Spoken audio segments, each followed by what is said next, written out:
Assalamualaikum warahmatullahi wabarakatuh. Selamat siang anak-anak. Semoga kita dalam keadaan sehat dan selalu ada dalam lindungan Allah Subhanahu wa taala.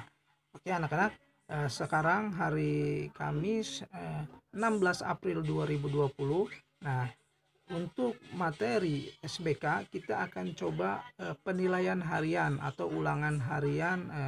Kamu hanya menjawab soal yang Bapak berikan melalui via video ya. Oke. Jadi Bapak akan berikan 7 soal, tapi kalian jawabnya 5 saja ya. Jadi kamu pilih mana yang menurut kamu lebih menarik kamu jawab. Oke. Nah, soal yang pertama, apa yang kamu ketahui tentang unsur dalam seni tari? Yang kedua, sebutkan manfaat seni tari bagi kehidupan. Oke, yang ketiga, sebutkan 5 macam tarian tradisional dan tarian mancanegara. Yang keempat, apa yang kamu ketahui tentang tari kreasi? Oke, yang kelima, apa yang kamu ketahui tentang fungsi tari? Dan yang keenam, gerakan apa saja yang ada dalam sebuah tarian? Dan yang ketujuh, bagaimana cara melestarikan tarian agar tidak punah, tarian tradisional agar tidak punah termakan oleh waktu dan perkembangan zaman, dan bagaimanakah solusi agar tarian negara kita tidak diakui oleh bangsa lain? Cukup sekian soal dari Bapak. Tetap di rumah, belajar di rumah, tetap semangat, puasanya yang lancar. Oke. Assalamualaikum warahmatullahi wabarakatuh. Assalamualaikum warahmatullahi wabarakatuh. Di sini saya akan menjawab nomor 1, yaitu apa yang kamu ketahui tentang unsur-unsur seni tari. Unsur-unsur seni tari yaitu ada irama, wiraga, tata rias panggung, properti, bola lantai, dan settingan panggung. Untuk nomor 2 yaitu ada apa manfaat seni tari bagi kehidupan. Menurut saya manfaat seni tari bagi kehidupan itu satu, untuk menjaga kesehatan tubuh, untuk sebagai media hiburan, untuk bersosialisasi, untuk sarana dan keseimbangan tubuh. Untuk nomor 3 itu ada sebutkan 5 macam tarian tradisional dan 5 macam tarian mancanegara. Dan di sini saya menjawab tari tradisional yaitu ada tari jaipong, tari saman, tari kecak, tari piring, dan tari barong. Untuk tari mancanegaranya yaitu ada tarian Bali, tarian Kathak dari India, tarian Moris dari Inggris, dan tarian Naga dari Cina, dan selanjutnya tarian Falken dari Belanda. Untuk yang nomor 4 yaitu apa yang kamu ketahui tentang tarian kreasi.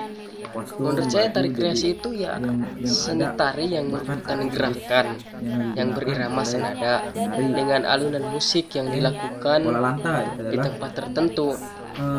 Seni tari kreasi ini menurut saya membutuhkan kekompakan agar menciptakan tarian yang efektif, dan tarian ini sangatlah rumit ya, baik dari musik ataupun dari pakaian. Untuk nomor 5-nya yaitu bagaimana cara melestarikan tarian tradisional dengan perkembangan zaman, dan bagaimana agar tidak diakui negara lain. Singkat saja ya, menurut saya agar caranya yaitu agar tarian tidak punah, yaitu kita sebagai warga Indonesia harus bisa melestarikan dan mengakui tarian-tarian yang berada di Indonesia. Dan meskipun di era sekarang banyak tarian baru, tarian tradisional tetaplah harus dilestarikan. dan agar bangsa lain tidak mengakui tarian-tarian Indonesia.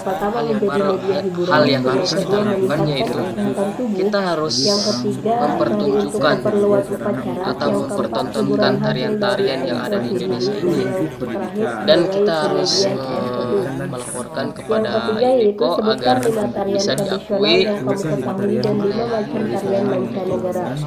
Tarian tradisional yaitu yang pertama tari piring, tari jaipong, tari serampang 12, tari rebung, dan tari kipas. Tarian mancanegara yaitu yang pertama tari kata dari India, tari naga dari Cina, tari Norway dari Inggris, tari kipas dari Korea, dan tari flamenco dari Spanyol. Pertanyaan yang keempat, apa yang kamu ketahui tentang tarian kreasi? Tarian kreasi adalah jenis tarian yang diinovasi dengan menyesuaikan gerakan, alat pengiring atau proporsi yang digunakan agar terlihat modern serta dapat diterima oleh masyarakat Indonesia seiring berkembangnya zaman. Yang terakhir yaitu bagaimana caranya melestarikan tarian tradisional agar tidak punah oleh perkembangan zaman dan memberikan solusi agar tarian kita tidak diakui oleh bangsa lain. Yang pertama yaitu kita harus melestarikan tarian tersebut. Yang kedua kita harus mempelajari tentang tarian-tarian tersebut agar tidak mudah diakui oleh bangsa lain. Nah, solusinya yaitu segera melaporkan budaya kita kepada UNESCO. Mungkin itu saja yang dapat saya sampaikan. Kurang lebihnya mohon dimaafkan. Assalamualaikum warahmatullahi wabarakatuh. Namun tetapi tidak menghilangkan nilai-nilai yang terkandung dalam tarian tradisional tersebut. Hari ini untuk mengikuti zaman. Dan yang terakhir, yang kelima ini bagaimana caranya menjaga bagaimana caranya agar tarian kita tidak punah dan juga tarian kita tidak punah. Jadi yang pertama itu tanamkan nilai-nilai seni tari atau sebuah seni, baik itu seni tari ataupun seni lainnya, kepada generasi bangsa. Yang kedua, jadikan seni tari ini ajang pendidikan. Yang ketiga itu buatlah event atau adakan event-event untuk sebuah tarian. Upaya-upaya tersebut mampu untuk melestarikan seni tari. Dan ada lagi solusi agar tarian kita tidak diambil atau tidak diakui oleh negara lain. Yang pertama, jadikan seni tari ini sebagai identitas bangsa. Yang kedua, yang paling penting itu sebuah seni yang kita miliki atau yang dimiliki oleh Indonesia haruslah dilaporkan atau didaftarkan kepada UNESCO supaya tidak diakui dan mempunyai hak atau wewenang di negara dan tidak diakui oleh negara lain. Dan satu lagi, jadikan seni tari ini sebagai media pendidikan dan kebudayaan. Oke, mungkin hanya itu yang dapat saya sampaikan. Mohon maaf atas segala kekurangannya. Terima kasih. Wassalamualaikum warahmatullahi wabarakatuh.